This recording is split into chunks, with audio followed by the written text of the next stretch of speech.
नमस्कार मित्रांनो, स्वागत आहे तुमचं आपल्या यूट्यूब चॅनलवर. मित्रांनो, एसटी बसने जर तुम्ही प्रवास करत असाल तर हा व्हिडिओ तुमच्यासाठी खूप महत्त्वाचा आहे. कारण एनसीएमसी जे कार्ड आहे ते आता अनिवार्य थोड्याच दिवसांमध्ये होणार आहे. एनसीएमसी म्हणजे नॅशनल कॉमन मोबिलिटी कार्ड. हे जे कार्ड आहे ते प्रवास करताना अत्यंत महत्त्वाचं ठरणार आहे. प्रवास करताना कुठेही तुम्हाला पास दाखवण्याची गरज नाही, कोणतेही आधार कार्ड दाखवण्याची गरज नाही किंवा सुट्टे पैसे घ्यायची गरज नाही. सगळी जी प्रोसेस आहे ती या कार्ड मध्ये डिजिटल स्वरूपात उपलब्ध करून देणार आहेत. आता हे कार्ड कोणाकोणाला मिळणार आहे, हे कुठे मिळणार आहे, कसं काढायचं आणि त्यासाठी कोणकोणती डॉक्युमेंट लागतात याची संपूर्ण माहिती आपण आजच्या या व्हिडिओमध्ये पाहणार आहोत. तर व्हिडिओमध्ये तुम्ही पाहू शकता महाराष्ट्र राज्य परिवहन विभागाकडून आणखी एक अपडेट देण्यात आलेली आहे एनसीएमसी कार्ड संदर्भात. आता या व्हिडिओमध्ये आपण पाहणार आहोत हे कार्ड नेमकं कधी सुरू होणार आहे आणि कधीपर्यंत तुम्हाला काढायचं आहे आणि काय काय लागणार आहे आणि नेमकं कोणी काढायचं हे सांगणार आहे. तुम्ही बघू शकता सर्वात महत्त्वाची अट असणार आहे कार्ड काढत्या वेळेस सवलतींसाठी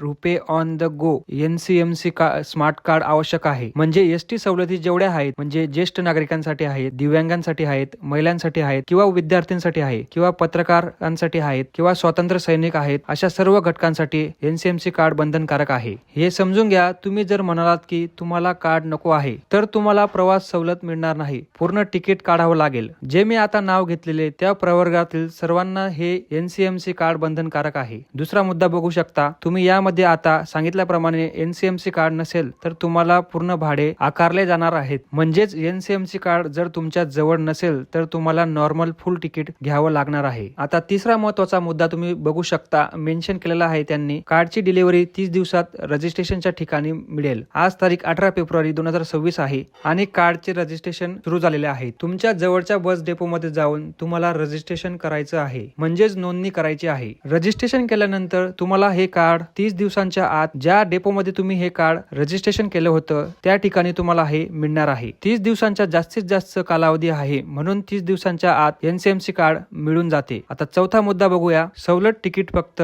कार्ड वॉलेट मधूनच दिले जाईल. आता हे जे कार्ड आहे त्या कार्डच्या वॉलेट मधूनच सवलत तिकीट दिले जाणार आहे. त्यासाठी तुम्हाला स्मार्ट रिचार्ज करावं लागणार आहे. आता पाचवा मुद्दा बघूया. वॉलेट कॅश किंवा युपीआय ने टॉपअप करता येईल. म्हणजेच मित्रांनो तुम्ही या स्मार्ट कार्ड साठी कॅशने किंवा युपीआय ने रिचार्ज करू शकता. आता मित्रांनो एनसीएमसी कार्ड वर आधार कार्ड नुसार नाव व फोटो असतील. जसं तुमचं आधार कार्ड आहे तसंच हे कार्ड वर देखील तुम्हाला नाव आणि फोटो बघायला मिळणार आहे. त्याचसोबत बघू शकता सदर कार्ड रोख समूल्य व हस्तांतरणीय आहे, हे महत्वाचा मुद्दा आहे. त्याचबरोबर सवलतीधारी प्रवाशांनी रिझर्वेशन तिकीट काढताना कार्ड व्हॅलिडेशन करणं आवश्यक आहे. त्याची डेट वगैरे चेक करा. कार्ड चालू आहे की एक्सपायर झालेला आहे हे सुद्धा तुम्हाला चेक करावं लागणार आहे. त्याच्याच बरोबर तुम्हाला सांगू इच्छितो हरवलेलं किंवा खराब झालेला कार्ड सशुल्क पद्धतीने बदलून देण्यात येतील. म्हणजेच आता सांगितल्याप्रमाणे जर तुमचं एनसीएमसी कार्ड हरवलेलं असेल किंवा खराब झालेलं असेल आणि तुम्हाला दुसरं कार्ड काढायचं असेल तर सशुल्क पद्धत म्हणजेच तुम्हाला जे चार्जेस आहेत 149 रुपये भरावे लागतील आणि तुम्हाला नवीन कार्ड दिलं जाईल. आणि त्याचबरोबर नवीन स्मार्ट कार्डची किंमत असणार आहे 199 रुपये. जर नवीनच काढायचं असेल तर तुम्ही 199 रुपये तुम्हाला बस डेपो मध्ये जाऊन द्यावे लागतील. आता इथे एक गोष्ट लक्षात घ्या, यासाठी कोणतीही लास्ट डेट नाही आहे, तर तुम्ही कधीही जाऊन हे कार्ड बनवू शकता. आता सर्वात महत्त्वाचा मुद्दा, कोणाला एनसीएमसी कार्ड काढायचं आहे? फक्त सवलतीदार जे एसटीच्या सवलतीचा लाभ घेतात त्यांनाच हे एनसीएमसी कार्ड काढायचं आहे. तर यामध्ये कोणते कोणते डॉक्युमेंट लागणार आहे तर चला बघूया. महिलांना यामध्ये आधार कार्ड आवश्यक लागणार आहे. त्यानंतर ज्येष्ठ नागरिक आहे त्यांना देखील आधार कार्डच लागणार आहे. त्यानंतर अमृत ज्येष्ठ नागरिक यांना देखील आधार कार्ड लागणार आहे. आणि त्यानंतर दिव्यांग लोकांसाठी